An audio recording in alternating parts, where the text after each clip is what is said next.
Welcome to the South African Equestrian Federation podcast from the horse's mouth. My name is Georgie Roberts, and tonight, something that I've enjoyed personally, and I know that many of our listeners have partaken in, competitions and how much fun it can be for us, but how much fun is it really for the people behind the scenes?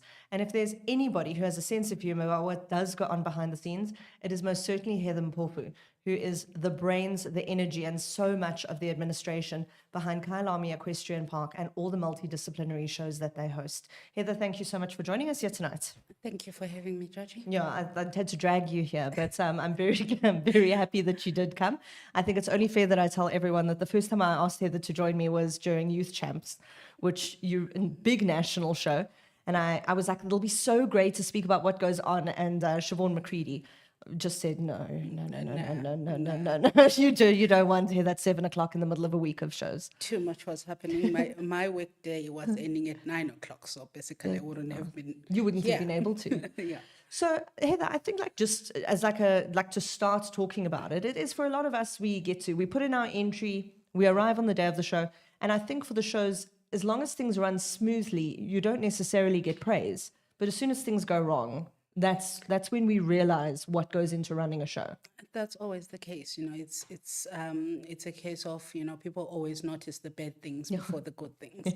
So that's always the case. But trust me, there's always also good things that go wrong, and when we get those feedbacks, we try and improve on the bad and keep the good. So what if for people who are listening to this, what is the first consideration for you as a show administrator when you're getting ready to run a show? And maybe we need to break it down into what we need to consider for horses, for riders, for spectators, and then also for grooms, because I think these are all very different elements. Yes, basically the first consideration is, do we have enough time to do this show? Enough number of days, enough manpower in terms of the people, the ground staff and all, because a lot of people forget that, to run a good show, there is those guys that are running around behind the scenes, the guys that are picking up holes, the people that are picking up the dirt from, everybody, the people that are preparing the stables and all that. So the first stop is to get in the people that can do the groundwork. And then obviously, there's the schedule preparations and all that, and also the officials, which is one of the greatest difficulty, if I may say, because at this stage, we have so many officials at a certain grade or level. So it's one of those things where, firstly you have to figure out which officials am I going to use and which ones actually have the right caliber for the show. That's quite a thing, because again, officials, I think, and we've touched on it briefly in one of the podcasts, but we don't notice them. We just, we carry on without thinking about it. They are completely overlooked. Unfortunately, it's one of the people, that actually drive the show. Because if you have got the wrong officials, some officials are good with adults, some are good with children. That's interesting. And some can deal with both. So, and some are not so good at decision making, when it comes to those massive decisions where you either have to say no and break somebody's heart, or so you have to get the right kind of officials, the people that can stand their ground and stand their ground in the right way and in an appropriate way. So those are some of the factors that you look at before you even get that schedule out. You're looking at who your officials are, who's going to be building for me if it's jumping, for example, who's going to build for me, and will they be able to cope with this kind of pressure? And if not, what will I do? Yeah, it's going to come, because at the end of the day, it doesn't necessarily end with the judge or the course designer. It ends with you. People are going to come to you to escalate it. It always ends with me, unfortunately. So even if it's your complaint from the judge's box, what has happened, it always winds up getting on my table, and I wind up having to investigate and find out what happened and try and remedy the situation as best as possible to me, to make everybody happy at the show at the end of the day. Then when it comes to the disciplines, you obviously have different considerations that you have to bear in mind for the disciplines. What are some of those differences? And obviously the multidisciplinary shows, like you've just had this massive South African National Youth Championships. I mean, that every single arena was going. Every single arena plus every warm-up, and some turned into competition arenas. So, having multidisciplines, you've got different groups of people focused on different aspects of the show. So you have people mainly specifically focused on dressage, some specifically focused on showing, on equitation, and on jumping. I then have to be the one that brings all those people together for the purpose of the show, to try and figure out how to run the show smoothly with everybody coordinated together. Because Dressage riders over there, show jumpers over there. trust me, it's unfortunately not like that, especially for a competition like a youth champs, where children are competing in all 4 disciplines. So Yeah, the scheduling must be an insane thing. it is insane. It is insane, and it's so unfortunate in that only the clashes that would have that happen is what comes out on top, but the clashes that have been prevented and resolved, yeah, they've obviously been a lot in the background. yes, are not seen. It's quite difficult to try and bring. We had 5 disciplines, from eventing, which we have never had, to Great. show jumping, dressage, equitation, showing, and all with so many entries. I mean, we had history entries at this. That's one. fantastic. So everybody was oversubscribed, and trying to coordinate that with, to try and avoid children running, from pillar to post. Some we could not do, unfortunately, and some we did manage to. But the idea behind, then my role comes in that I have to make sure that each discipline understands that, if the children are stuck in equitation and they are needed We in have a short plan B. jumping, short jumping has to wait. And it is my role to calm down where a situation where, the jumpers are going, we are pressed for time, and the equitation are going, we are in our final. This is a Wait. championship Yeah. class. Okay. You have to be considerate to because you cannot compromise a championship. At the same time, you cannot compromise a qualifier to a championship. Yeah. So it's a whole lot of temperaments that you have to deal with. Judges who are pressed for time and are only focused on getting through their arena, and also judges who want to complete their championship class, and children that are stuck in the middle. And you have to be that bad person that says, well, you will wait. Well, There's nothing you can do about it. It's an unfortunate situation. We'll make up time somewhere else, but you will wait. And so you have to wear like quite a lot of hats, Heather, in this position. You're Yes. peacekeeper, you're the mother of everyone, you're And- bossing everyone around, yes, and at some point I have to be, unfortunately, more like the Hitler and say, no, that's not going to be happening. This will happen. There's a lot of but it has to fall with someone. Someone has to make the decision. yes. Yeah. It has to be made, because at the end of the day, when all is done, all is said and done, the judges go home. I stay with all the situations, all the problems that have happened. How do we resolve them? Did I resolve them, or did I not resolve them? If not, then how can I resolve them? Yeah. So it does not end there. And also with also planning for future shows as well, because at the end of the day, we are constantly evolving, and we have noticed. And looking to offer more, like you say, you included eventing this time, which was great. Yes, and if you look at it, not just for this show, if you look at KPC shows, the way that they've been going, we have more multidiscipline shows than we have had great. in the past.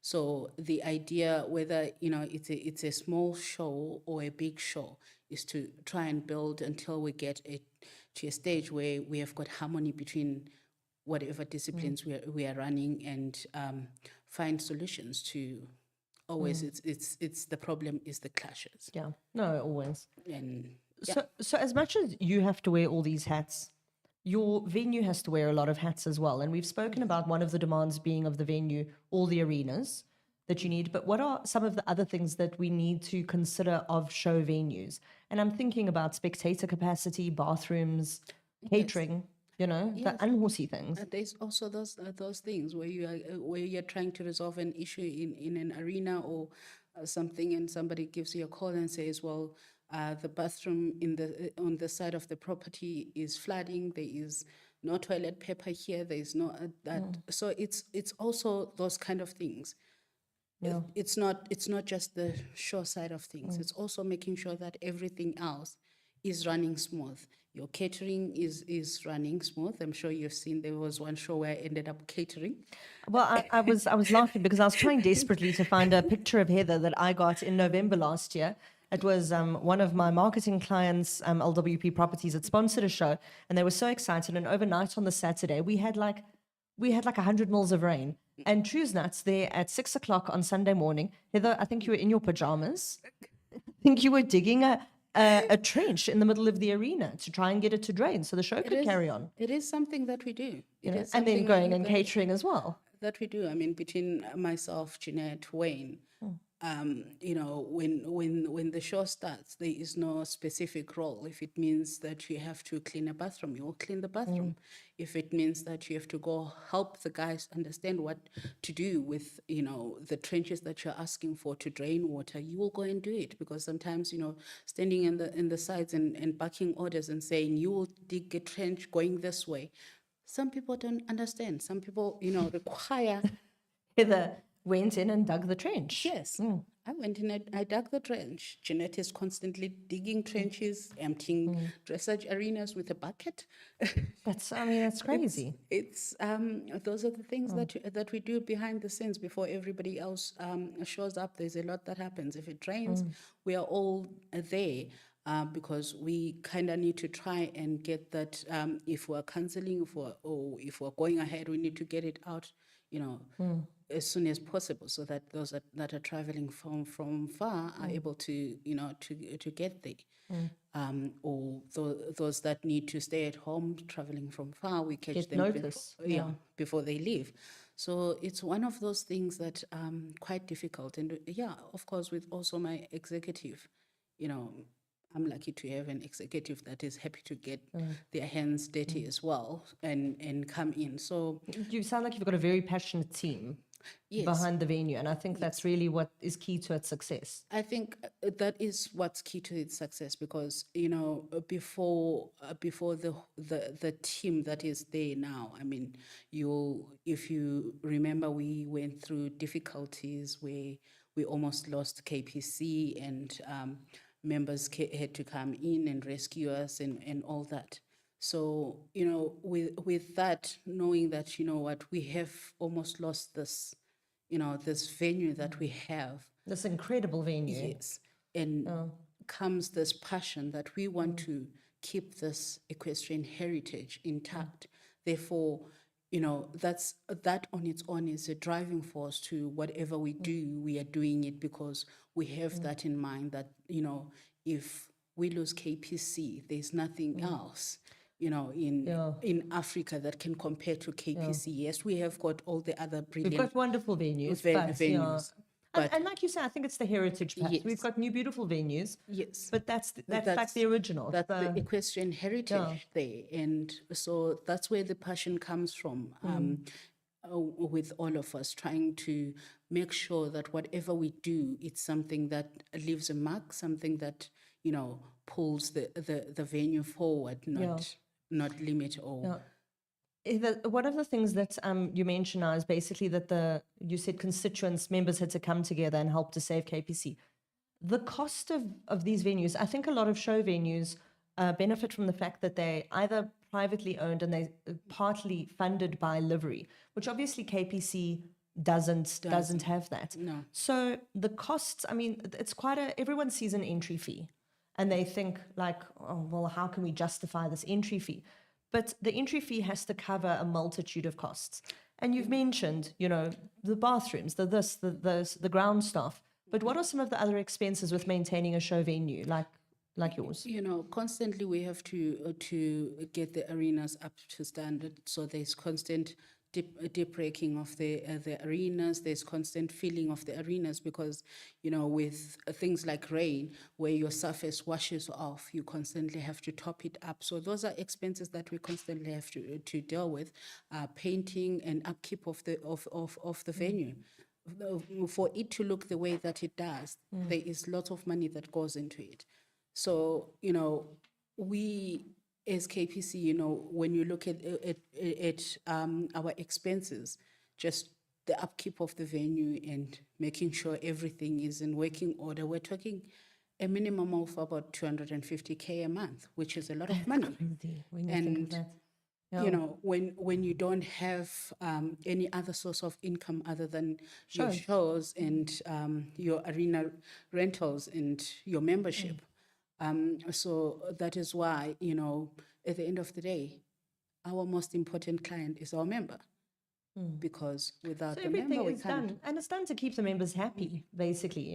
You're in the ultimate customer service portal, I think. Of which, when I started, it's not something very nice and something that, that I can say it's something that we can be proud of. Because when I started, there was always a group, there's the top riders and there's this group of people that are like VIP members. So those ones are always looked after, and if they miss an entry will appear like that. They're always catered for. But lo and behold, we tend to forget our lower grades. There's a lot of them. It's a pyramid, I And always they're think. always there. They're the base of our sports. At the end of the day, we also want to build the lower grade. So the lower grade should be as important as the higher grade. I love that. That's great. Because today, they're here at the bottom. Tomorrow, who knows? They might be the one jumping and winning the World Cup. So it's not about, so and so is a higher grade, therefore, they should get, those entries or they should be taken care of.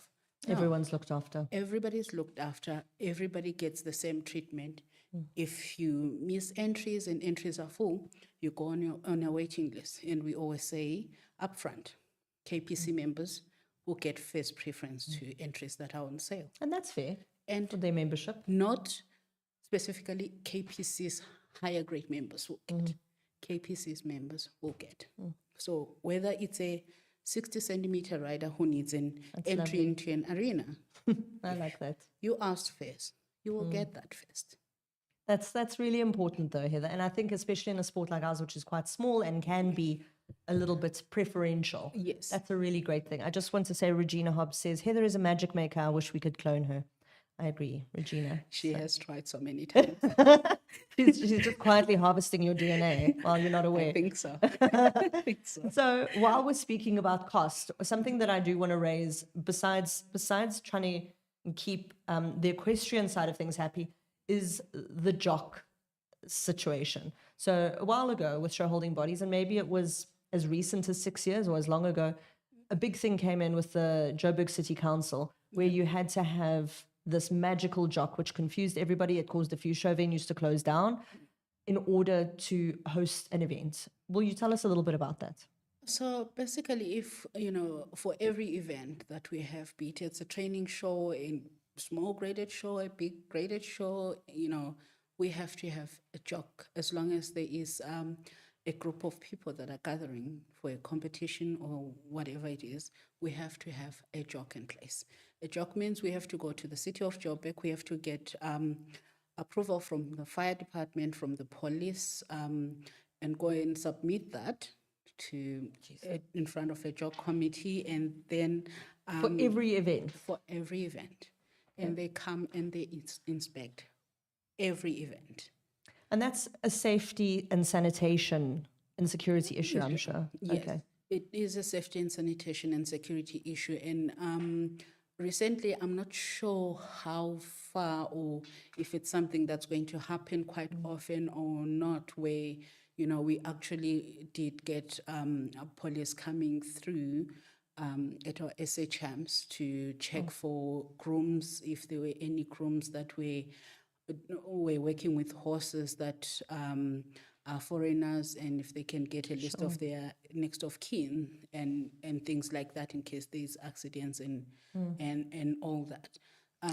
You've had personal experiences with the police, Heather, which we'll talk about at the end, maybe. Yes. But I just want to bookmark that. I'm glad you didn't have PTSD when you saw the cops around. I did. Oh, did you? Okay. I did. I almost ran for the hills. So I mean, but this is quite serious, the jock, and it's also making sure that we have an evacuation plan. I'm sure Yes, that okay? yes, that's part of it. We have to have a medical plan in case of a serious medical situation. So we have got Donovan from Medist Assist, who's they are our brilliant medics. They have to have a plan that is submitted together with our jock. In case there is a medical emergency, if we need to land a helicopter, where are we going to land it? Sure. Or, those kind of things. And then we also have a security plan in terms of everybody's safety, the vehicle safety, and all that. Sure. Okay. And also, then we also have to have, because we have got catering on the premises, so we have to have registrations, our liquor licenses, and that's a lot. So when they come and inspect, they're inspecting all those things, including have we built marquees? Do we have engineering certificates for those marquees? And wow. Yes, the only thing that does not require a certificate is a gazebo. Sure, that's interesting. Everything else has to have an engineer certificate signed off. So those are the things that they want, and beforehand they want the plans of those things that you're setting up. So there is somebody who has to draw those plans, and thank God it's not me, because I can't draw. I mean, that's incredible. And then I suppose it's not a case of, gone are the days, and I think equestrians, we are a bit of a group who takes chances. So you think, well, we'll do this, and then we can always put up another gazebo. I mean, if you got caught doing that, what could happen to the venue? Well, they will shut the event down. Really? They will shut the event down. That's one of the scenarios, and if after shutting it down, they will work towards shutting the whole venue down. I mean, so these and what is the kind of associated is jock a sliding scale of cost depending on how big an event is? It is, because they also charge per day that they have to come and inspect. Oh, geez. Okay. So you are paying, because we ourselves, in the office, there's myself and Jeanette. We do not have the time to go and sit at jock and queue and file for our jock. So we have somebody making sure there are no clashes on the schedule. Yes. So we have somebody that does that for us. Okay. Right. But jock itself, as in City of Joburg, they charge us for every day that we have an event. So if it's a 7-day event, we're charged times 7 days. Okay. And they do come and inspect and sign off every single time. It's also a case of like if you're going to delay a show or postpone a day because of rain, I mean, that's a rolling on cost for you guys. Yes. Okay. Then that means that jock, we have lost that money because it does not get carried forward. Okay. So you lose it, and you have to go and reapply for another jock and pay more money for it. Jeez. So we're talking, you mentioned medics briefly. Yes. Now, that's something that I'm really pleased to see actually are at more and more shows, and it used to be just a case of like very high profile shows that we would have medics around.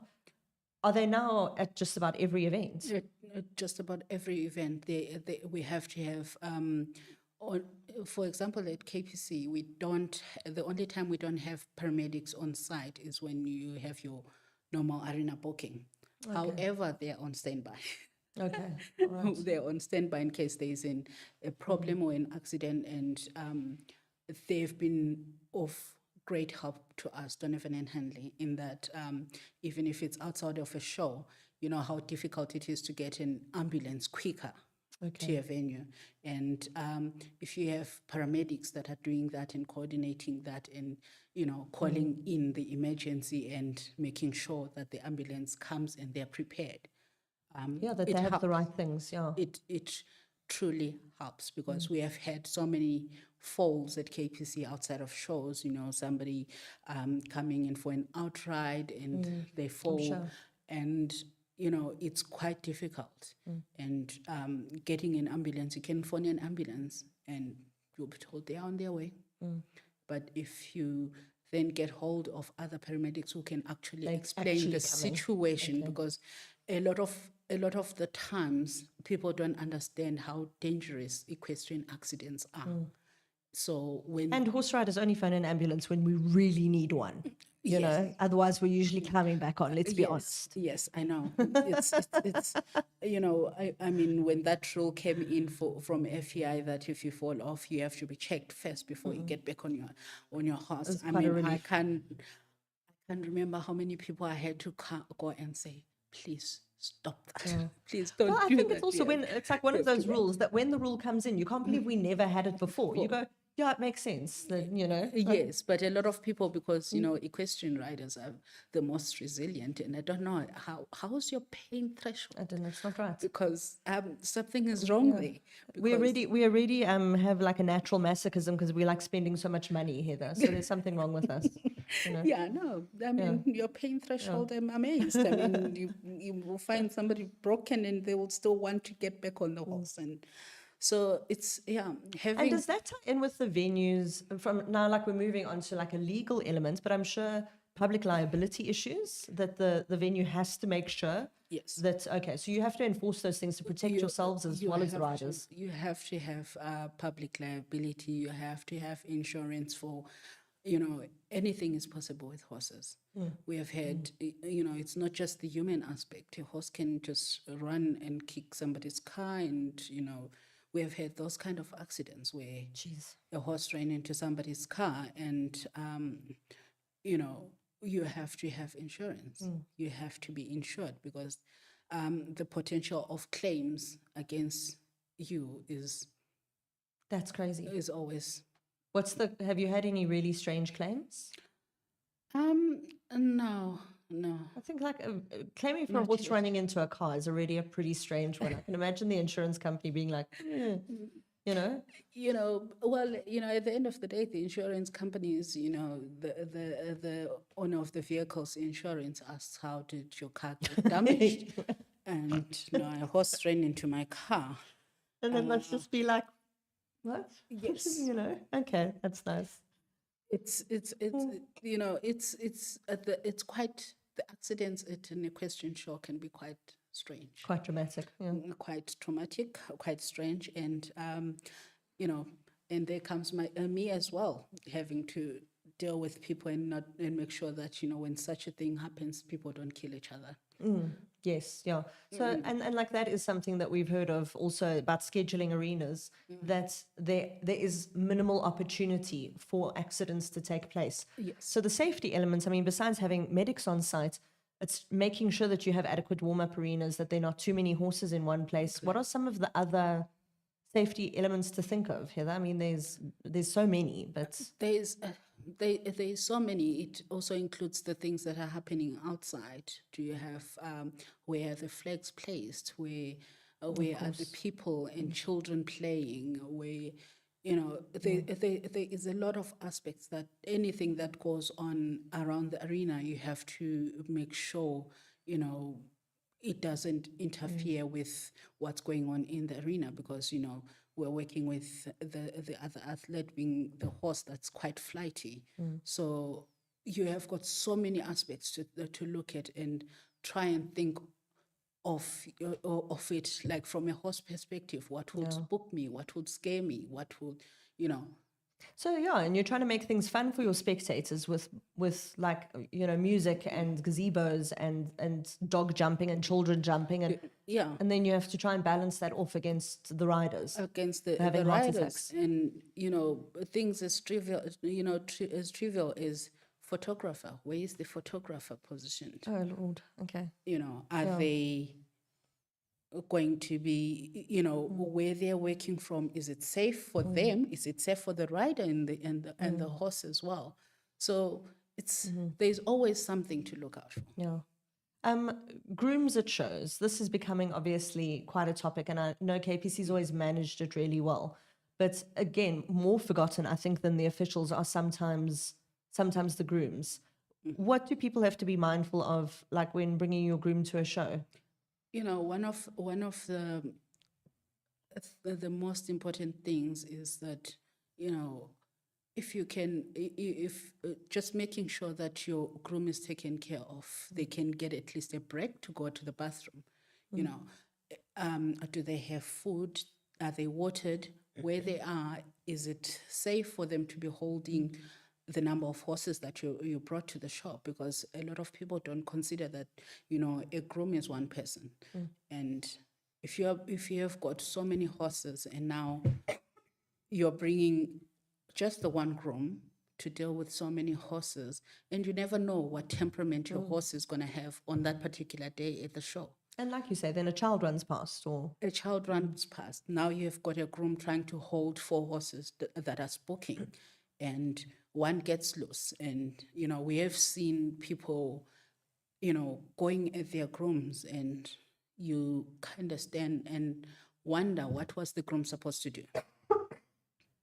I think also this idea of being able to go to the bathroom, and even if you've got 2 grooms with 7 horses and they're sharing, one goes to the bathroom, you've got One a big is problem. left with 7 Yeah. horses. So, you know, the athletes, I think the athletes themselves, they need to actually consider, you know what, at some point, can I go and relieve my groom to, you know, have a break, have 5 minutes, you know, because they need it. It's a lot of intensity. It's a lot. And you know, the grooms are actually the best supports, the best support system that the riders have. Our spouses come and go, but the grooms they're there. They're there. They're there before the show starts. You know, I wish most of the riders could see their grooms when they are in that ring and, you know, competing. Oh, I love that. How their grooms stand there, cheer for them, you know, rooting for them. And, you know, they actually take bets amongst themselves, not necessarily monetary bets, but, you know, just... Siobhan Records' groom, I have to laugh, as she was going in to do her Grand Prix this last 2 weeks ago at Cape. He says, as she's going in, he says, remember, the halt is at sea and it's 5 steps rain back, because she had forgotten it in the last test. And we were laughing, and I was saying, she's a professional rider, and here her groom is knowing the test better than she does, you know? Yes. So this level of commitment that they bring is massive. And I see KPC's got this ongoing, like, rewards. You know, the grooms you were one of the first venues to recognize grooms, pull them up, get them prizes. I think it's really special. Yes, because, you know, at the end of the day, without your groom, you know, you can compete, but it will be a difficult situation. It's part of the team. There is you, your horse, and the groom. Yeah. You are a team. So at the end of the day, you know, why reward one and not the other? It's just absolutely pivotal. I'm just checking if we had any more questions over there. Another thing, talking about the admin staff that's running this, you say now it's you and Jeanette behind the scenes. Yes. So it's a massive thing for a venue to be able to have staff to pull in when it's showtime. I mean, are people on standby generally, or are you using all of your good relationships and smiles to get people to come in and help? Okay. For example, myself, I've got a long-standing agreement, thank God, with Eggie. That's true. That if I've got a show, I need her. Okay. If she can come, and you know, you build these relationships with people, and you know who you can work with, because, you know, in our situation, you can't work with somebody who's always clock watching and, you know, they are ready to go home. No, it's not that environment. It's not that kind of environment. It's a situation where sometimes you have to be at work at 6 o'clock and leave at 9 o'clock at night. You know, it's not a situation where you can say, oh, I work 8 to 4 and that's it. There's never such a situation. So, you know, I think we have rallied around us people that we actually can work with and can depend on. No, I think that's pivotal. What are some of the qualities you think are important not only in yourself, because I know you're not going to promote yourself as shamelessly as I think you should, but for people running shows in general. Patience, That's a good one. patience. Because if you lose patience, I promise you everything will go down south. Because sometimes you have to explain something a couple of times before somebody gets it. Sometimes, it's a situation whereby, people are difficult. People can be difficult. And, we have had people that would scream at you and tell you, I pay your salary and you will do what I want and I'm a member. And you're like, okay. You start taking your earrings off, Heather, I take them off in my head. Okay. In my But head. like you say, you have to just be gracious and Yes, because the one thing is also if somebody is agitated, if you become agitated with them, nothing is going to be resolved. So sometimes just remaining calm, let them vent, and when they're done, you can. I'm telling you, you're a address the customer situation. service genius. You could go and train, Woolworth staff. It's all in industrial psychology. Yeah, it is. It is.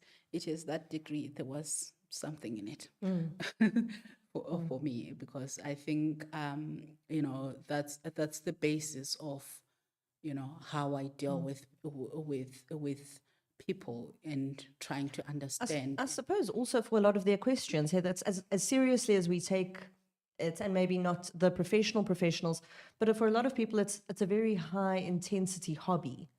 And they maybe bring that energy, like they would probably never speak to someone in a boardroom the way that they would speak to staff, But here you are, you're in this heightened environment where the show is. Sometimes people are also, Graham Wynne said it so beautifully at the Stockies Dry World Cup. He said, a lot of the time the officials get the short end of the stick and it has nothing to do with them. It's that this person's really nervous and really, but like you said, creates this melting pot of emotion. Yes. No, it happens a lot. That's why, sometimes just remaining calm until, And giving them the space to turn around and say sorry. Sorry. Yes, and that has happened a lot where, I'm sure. Somebody has screamed and had a meltdown. And sometimes it's not the person in front of you that is actually talking. There is somebody else behind that's been screaming at that person and saying things. Good point. At one point in time, I think it was also in SA Champs, the youth champs, not this one though, a previous youth champs, where we had a dad who came, he was hyperventilating and he was screaming and shouting and, no matter how hard we tried to speak to him, only to discover his wife was standing just outside and with a long stick, a dressage whip. Yes, and she was actually saying things to him and pushing him and edging him on, and so it's not always cut and dry. No, of course not. Heather, another interesting thing that I just want to touch on briefly, I'm sure you could talk about this all night, but another element that really keeps the shows going is the sponsors. I mean, that must be really tricky now, having to negotiate between what the sponsor wants, what the show has to have happen, and keeping the riders, forefront while defending the sponsor's interests. The sponsor's interest. Yeah, I mean, I must say we have been blessed, so far with sponsors that, have an interest. In building the sport and in growing the sport. So when you speak to them and explain situations and also put across your point of view, they are willing to hear and listen and find an amicable solution for that will work for the show. So I think it's a whole lot of understanding on everybody's side and a whole lot of communication.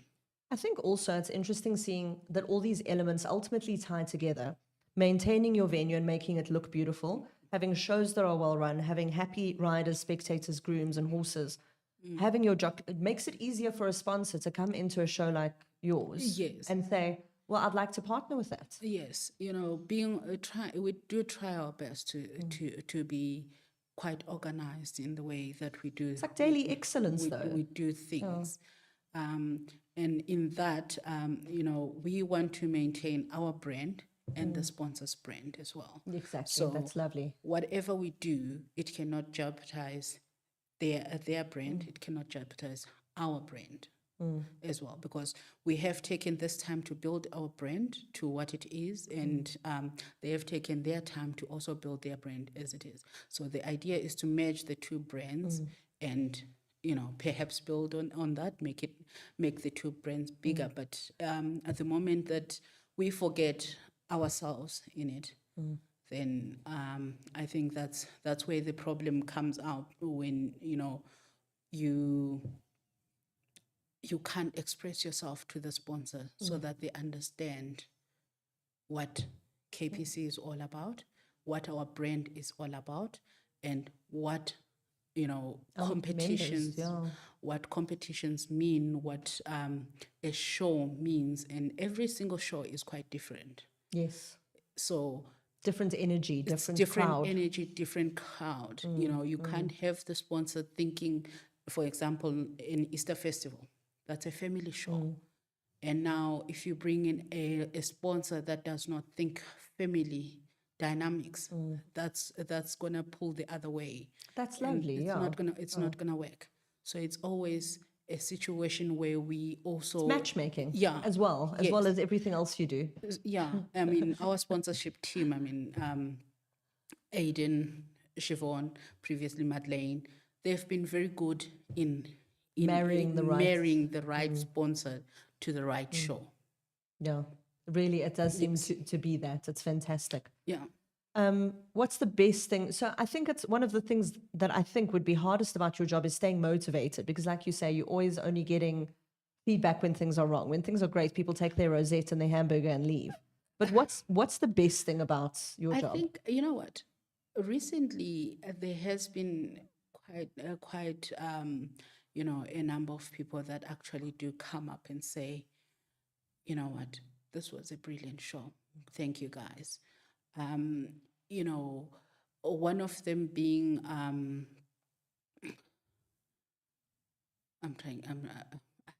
not very good with people's names. You could probably recognize their name. They're off a horse entry. The likes of Rogan Askin is one of the few people that actually and he's come hard up to keep me. happy, so that's a compliment. He actually does come up and say, "Thank you very much."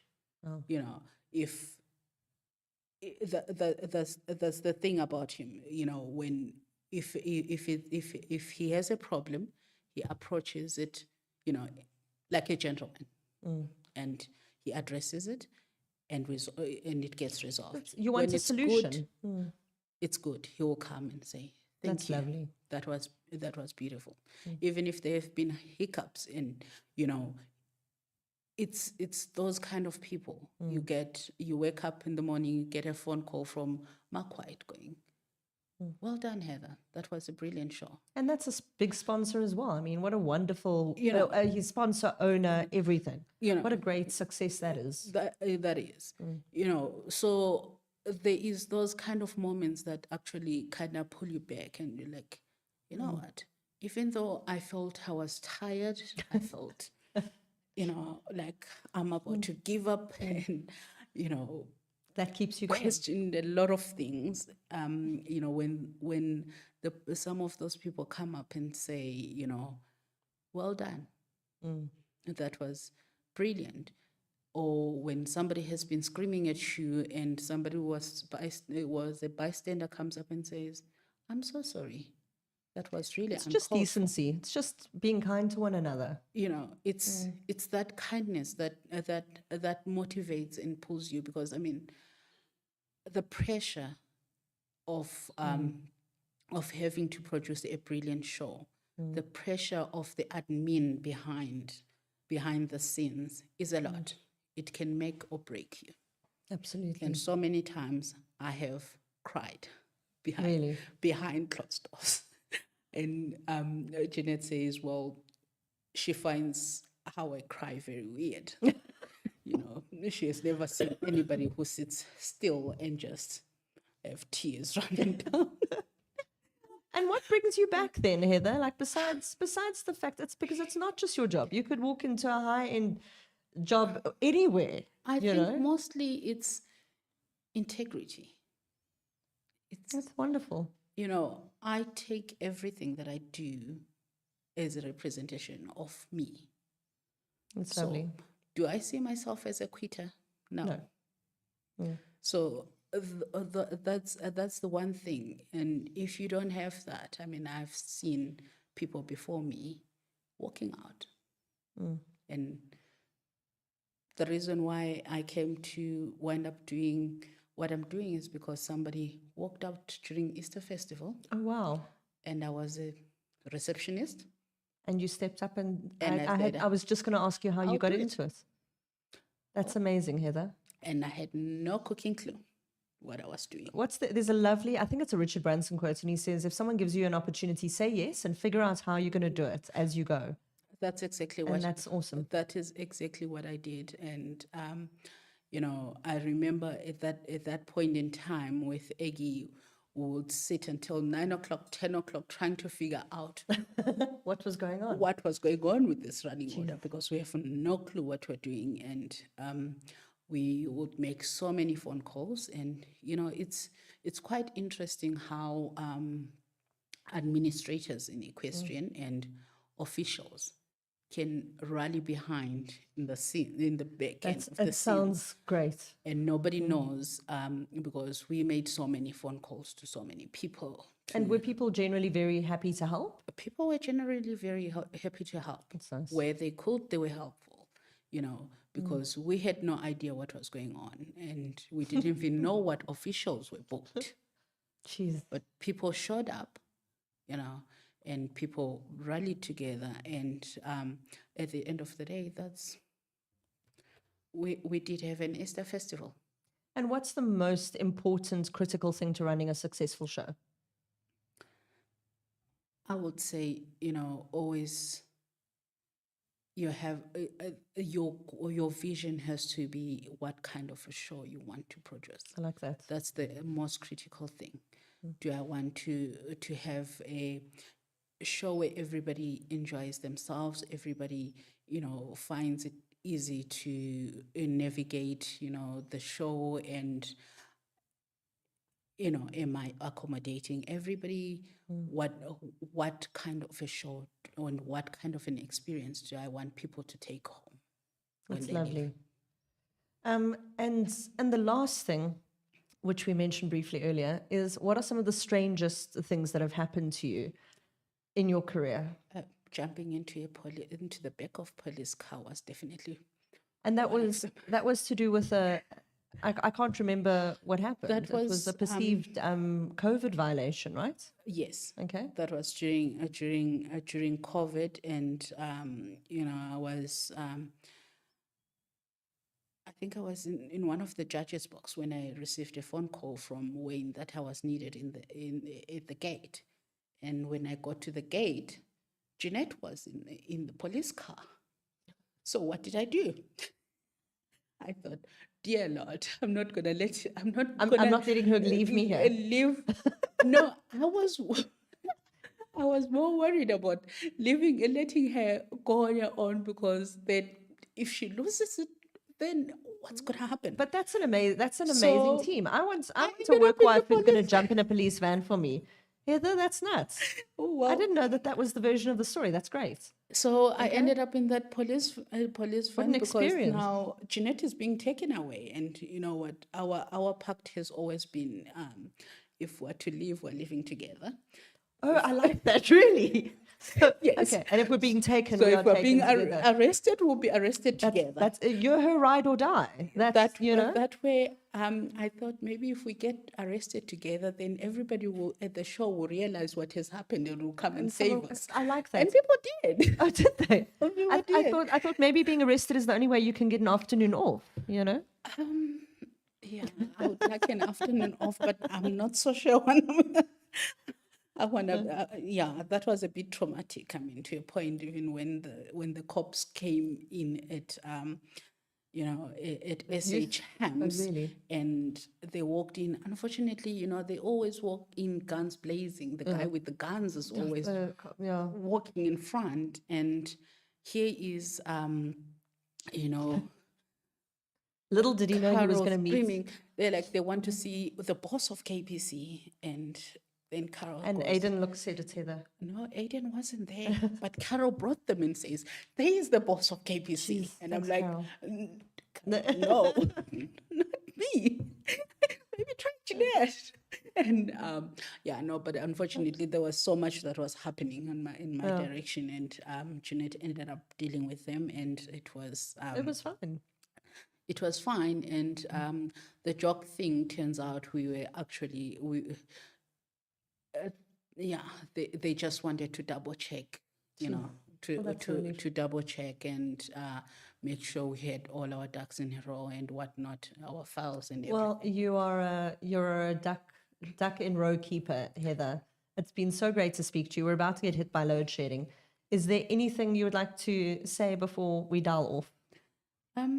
Just that, personally, I'm grateful for for the support that we receive as a club and as KPC, and with the amount of entries that we have been receiving this year for every single show, one can only be grateful. I think it's more than that. I think it's the habit of excellence that you've created, and I think that's one thing I think all the good show venues around South Africa will agree with what you've said, is that it's just constantly and consistently showing up and doing the best job possible for everyone, for the spectators, the sponsors, the riders, the grooms, the horses, and the disciplines. You know what? It's not just me yes, I'm in the forefront, but there is... No, you've mentioned the ground staff, the officials. So many of the KPC team